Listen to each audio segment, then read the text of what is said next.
घटिया आदमी की घटिया टिप्पणी है, मैं तो यही कहूंगा, है ना। अशोक महतो कोई महापुरुष तो नहीं है। आनंद मोहन कौन है? एक कौन बहुत बड़े यूनानी दार्शनिक है। आनंद मोहन खूनी है, सदा याफ्ता खूनी है। उसने गोपालगंज के डीएम का नेशनल हाईवे पर खून कर दिया था। उसको पटना हाई कोर्ट ने मौत की सजा दी थी, फिर सुप्रीम कोर्ट ने उम्र कैद की सजा दी। 16 बरस जेल में चक्की पीस के निकला है। आनंद मोहन के पीछे राजपूत दौड़ते हैं, अनंत सिंह के पीछे भूमिहार दौड़ते हैं, शहाबुद्दीन के पीछे मुसलमान दौड़ते हैं, अशोक महतो के पीछे पिछड़े दौड़ते हैं। और जब बिहार रसातल में चला जाता है तो लोग बैठ के नेहरू जी को क्रिटिसाइज करते हैं। वो भूरा बाल और काला बाल नहीं, वो है भ्रष्टाचार है ना, महंगाई है, बेरोजगारी है, कानून व्यवस्था है, पलायन है। ये सब मुद्दे ज्वलंत मुद्दे हैं जो एक आम आदमी से जुड़े हुए हैं, चाहे वो आम आदमी किसी भी जाति का हो, किसी भी धर्म का हो। आम आदमी से तो चर्चा इन मुद्दों पर ना होनी चाहिए।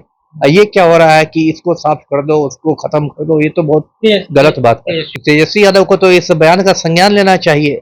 वो कहते हैं कि राजद बस माई समीकरण की पार्टी नहीं है, सिर्फ मुस्लिम यादवों की पार्टी नहीं है, A to Z की पार्टी, हम सबको साथ लेकर चलेंगे।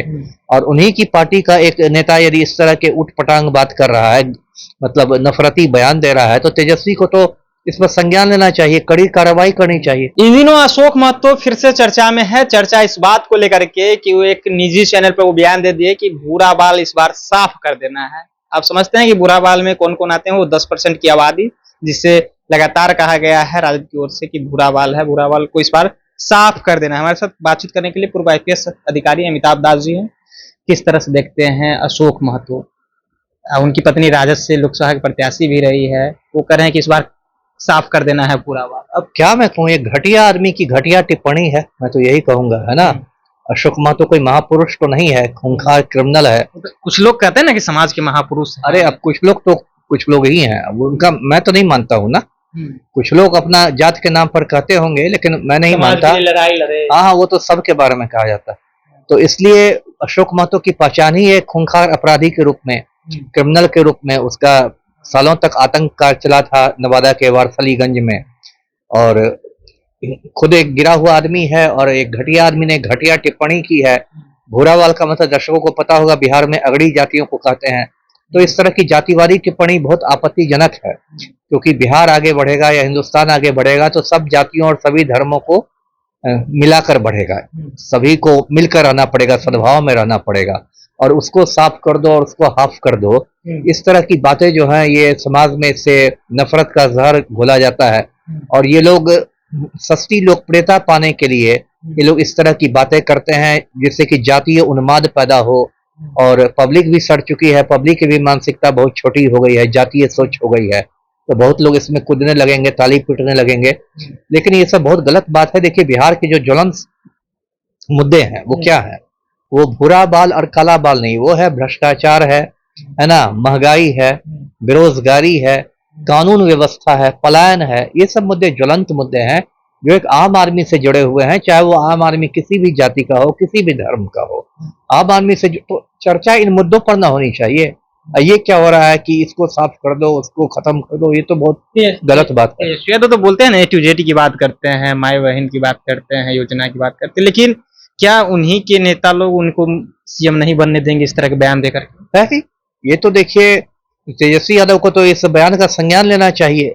वो कहते हैं कि राजद बस माई समीकरण की पार्टी नहीं है, सिर्फ मुस्लिम यादवों की पार्टी नहीं है, A to Z की पार्टी, हम सबको साथ लेकर चलेंगे। और उन्हीं की पार्टी का एक नेता यदि इस तरह के उठपटांग बात कर रहा है, मतलब नफरती बयान दे रहा है, तो तेजस्वी को तो इस पर संज्ञान लेना चाहिए, कड़ी कार्रवाई करनी चाहिए। अशोक महतो को पार्टी से निकालना चाहिए। और अगर वो नहीं कुछ एक्शन लेते हैं तेजस्वी, तो इसका मतलब यही होगा कि उनकी सहमति से यह बयान दिया जा रहा है, उनकी सहमति से इस तरह के बयान होते हैं। बिल्कुल बिल्कुल, अगर एक्शन नहीं लेते तो ये ना मतलब जाएगा, और क्या जाएगा। ठीक है, अशोक महतो जिन मुद्दों को लेकर के इस तरह के बयान देते थे, वो मुद्दा था कि आनंद मोहन कहे थे कि CM के कुर्सी पर कौन बैठेगा ये भूरा बाल तय करेगा, 10% वाले तय करेंगे। अब फिर एक दूसरे घटिया आदमी की आपने चर्चा कर दी। आनंद मोहन कौन है? एक कौन बहुत बड़े यूनानी दार्शनिक है। आनंद मोहन खूनी है, सदा याफ्ता खूनी है। उसने गोपालगंज के डीएम का नेशनल हाईवे पर खून कर दिया था। उसको पटना हाई कोर्ट ने मौत की सजा दी थी, फिर सुप्रीम कोर्ट ने उम्र कैद की सजा दी। 16 बरस जेल में चक्की पीस के निकला है। इतना खूंखार क्रिमिनल है कि इसको लोग आतंक मोहन कहते हैं। और आतंक मोहन भी इस जातीय उन्माद फैलाने के लिए ऐसी नफरती बात कह रहा है, तो क्या बिहार मतलब अशोक महतो और आनंद मोहन के ही चक्कर में रह जाएगा कि कुछ बाहर भी निकलेगा? मेरा ये पूछना है। ये जो क्रिमिनल लोग हैं, ये लोग सिर्फ जातीय उन्माद पैदा करते हैं, अपनी सस्ती लोकप्रियता के लिए पैदा करते हैं जातीय उन्माद, और ज्वलंत मुद्दों से लोगों का ध्यान भटकाते कहा जा हैं। रहा है कि दोनों अपने समाज के लिए नायक हैं। यही तो बिहार का दुर्भाग्य है कि ऐसे ऐसे गुंडे मवाली ही नायक हो जाते हैं, है ना। आनंद मोहन के पीछे राजपूत दौड़ते हैं, अनंत सिंह के पीछे भूमिहार दौड़ते हैं, शहाबुद्दीन के पीछे मुसलमान दौड़ते हैं, अशोक महतो के पीछे पिछड़े दौड़ते हैं, और जब बिहार रसातल में चला जाता है तो लोग बैठ के नेहरू जी को क्रिटिसाइज करते हैं। यही तो बिहार का दुर्भाग्य है। यदि आपको नायक देखना है तो अच्छे लोगों में देखिए ना, जो लोग सही रास्ते पर चल रहे हैं। अब गुंडे मवालियों में क्या नायक आप ढूंढ रहे हैं? चलिए, तो तमाम लोग गुंडे और मवाली हैं, अशोक महतो को लेकर के बोल रहे थे। आप खादी द चैप्टर भी देखे होंगे, किस तरह से अशोक महतो की चित्र दर्शाई गई है। लेकिन अब अशोक महतो जो है 10% की बात कर रहे हैं कि साफ कर देना है। क्या इस बयान को लेकर के तेजस्वी यादव कुछ एक्शन लेते हैं? तमाम मुद्दे पर बातचीत करते। फिलहाल आप अपनी राय नीचे कमेंट बॉक्स में रखिएगा। आप देख रहे थे जनता जंक्शन। बहुत बहुत धन्यवाद।